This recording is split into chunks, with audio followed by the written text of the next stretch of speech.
Well, that's it. 2 years have been done at Milton Abbey School. This is my last day, and in 10 days, I'm going to be flying to China for working at my new school. So I'm just going to go through the pros and cons of working back in England and working at a private school in England versus working in an international school somewhere abroad. Okay, make yourself a nice cup of coffee, sit yourself down, and let me begin. So undoubtedly working in an English private school is you have beautiful surroundings, the buildings are generally like really nice, these old stately homes. It's a nice place to work. So I've been back here 2 years, and now time to leave. My son went through here. Landscaping was done here by Lancelot Capability Brown. The school was built by King Athelstan. The abbey and the school built by King Athelstan. Well, this is a school and work related video again, so this is my last day at Milton Abbey School, handing in back in all the tech. So I've been here 2 years. This is my second year, and I'm going to tell you the pros and cons of working back in England, the highlights, the good bits. Obviously I'm going to show you around this beautiful school and tell you my experiences while I've been here. So I am going to let you watch the video as I tell you my thoughts about the place. So first of all, obviously it's a no-brainer, the money. So the money in England is nowhere near what I was getting in China. It's just not comparable. Not only that, if you have a child and you want them to go to the school that you're working at, which obviously I do, if I work at a nice school, I want my son to go there. If you do that in England, that is classed as a benefit and you are taxed massively. So not only that, but with the new 20% on VAT on school fees, you are charged massively for the privilege of sending your son, daughter, child. If you have more than one, then obviously you have to pay more. Privilege of sending them to the school that you work at. When you're working internationally, you will get that 100% free. The school will not charge you. Probably 2 children you can get through for free, and if you're lucky, 3. On the positive side, the class sizes, or they were at this school, were very small, and the environment that you work in it's nice. It's really nice to work here. Lovely buildings, beautiful countryside, just in the middle of nowhere in Dorset. So we all basically work for money, and the wages you get here are probably lower than you would get in a state school, which isn't great. If you're lucky enough to work in the boarding house, then you can live basically for free, which is a massive benefit. If you've got a house, then you can rent that out. So I've lived in schools in the UK for very, very little, and I've had a mortgage in another house which I've rented out, so that has basically paid the mortgage. So I mean, it swings and roundabouts. If you can do that, that's awesome. But if they haven't got any accommodation, then you've got to pay your mortgage, your utilities, and everything else, community tax, everything else that goes along with owning a house. So you might ask, so what is your work-life balance like? To be honest, I worked incredibly hard, 6-7 days a week. I had 3 roles at this school. I was the head of the weekend planning. I was the head of the Duke of Edinburgh, and I taught design. So I basically worked 6 or 7 days a week in term time, and I worked very hard basically all the time. So there wasn't really much of a work-life balance. A lot of international schools that are a lot bigger, they have a lot more staff, and you're not expected to do quite so much. My new school, for instance, I only do 5 days a week, even though it's a full boarding school, and I will be head of boarding out there. So I chose to come back to the school because I grew up very close to this school, and I then had the opportunity to see my parents, and for my son who went through his education basically in China, he then had the chance to get back into the UK education system. So that is mainly the reasons why I came back to England for these 2 years, and I was lucky enough to get a job that I wanted in an area that I wanted. And I have to say, the people, my colleagues here that I work with, really, really nice people, great fun, really go out of their way to make you feel welcome. And my head of department was amazing, excellent, so good at doing everything. So it was great. He made my life an absolute pleasure. Made life easy for me, which made it easier for me to then do all the other roles that I had to do at the school. So if you happen to be watching this, Simon, and you got this far in the video, thank you very much. I really appreciate what you did. One of the downsides, of course, of moving abroad is, unfortunately, you've got to leave your parents behind. I've recently lost my father, but I still have my mother, and she's 83, so it'll be sad to go and to leave her behind. I'm hoping she'll come out to visit as often as she can.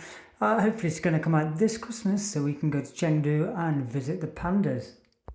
So, Mum, if you're watching, get your skates on, come on out to Shanghai.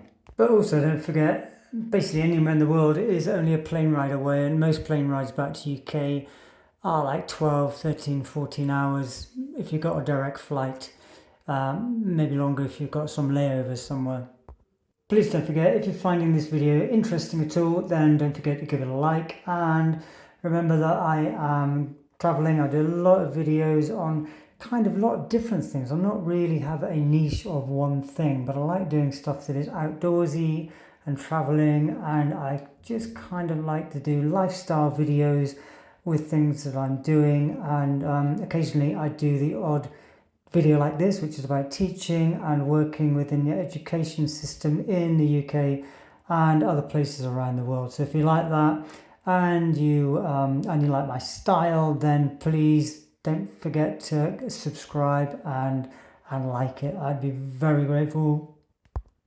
So this is the Abbey, and it was built by King Athelstan, and in, I think it was 936, something around then. You'll see on the plaque, which I'll show you in a minute.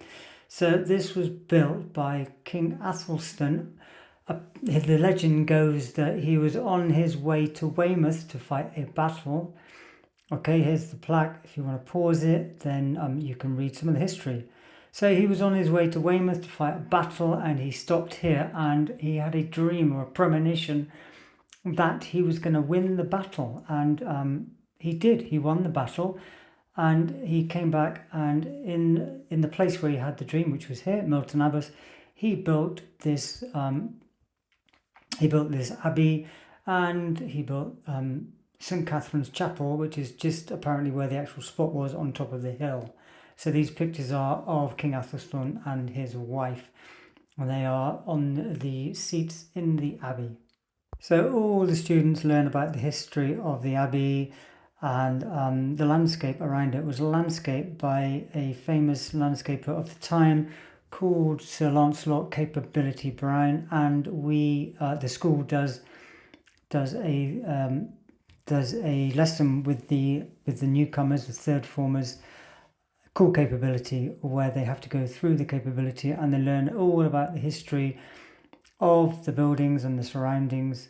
And this picture here, this amazing painting, is how the abbey and the buildings around it used to look. So all this is more reasons why I enjoy working in these kind of schools. I like the history that's involved with it. I like the traditions and the feelings, and I just like working in this kind of environment, the more old-fashioned, with a lot of steeped in history. So stick around to the end of the video and you will see the end of the year's celebrations. So I'm leaving and my son's leaving, and the fifth form and a lot of the middle sixth are also leaving. So there's a lot of celebration at the end of the year. So I'm going to show you that in just a few minutes. Also, I've had the pleasure of spending the last 2 weeks, because I run the Duke of Edinburgh, I've been away for 2 weeks, travelling around the English countryside, looking after the students.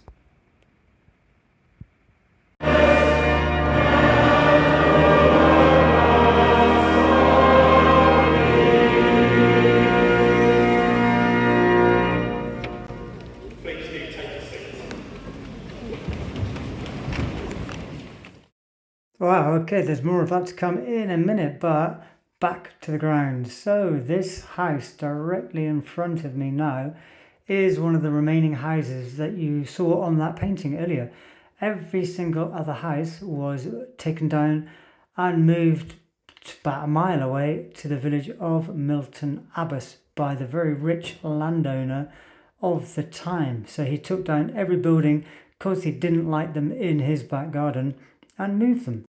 This grass ahead of me, that little like an alleyway up to the chapel, that is St Catherine's Chapel, and they are one of 3 sets of grass steps in the whole of England, I believe, and they are they're not actually owned by the school. So this is just walking through some of the buildings, some of the some of the modern buildings that were built in like the 80s and a bit later on.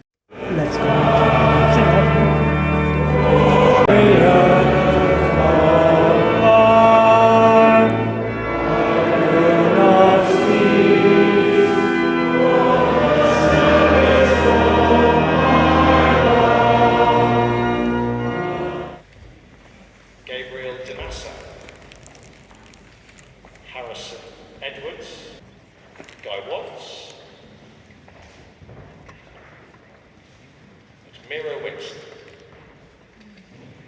Yep, that's him. Ladies and gentlemen, your Middlesex leavers.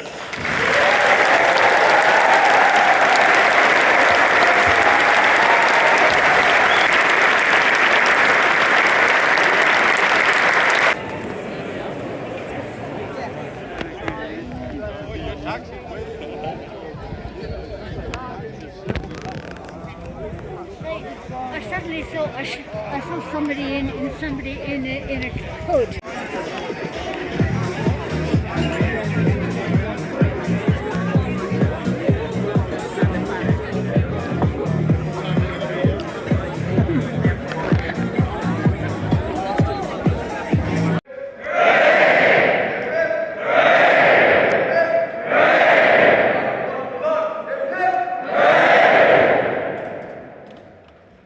And now we're going to do the traditional Up the Abbey on 3.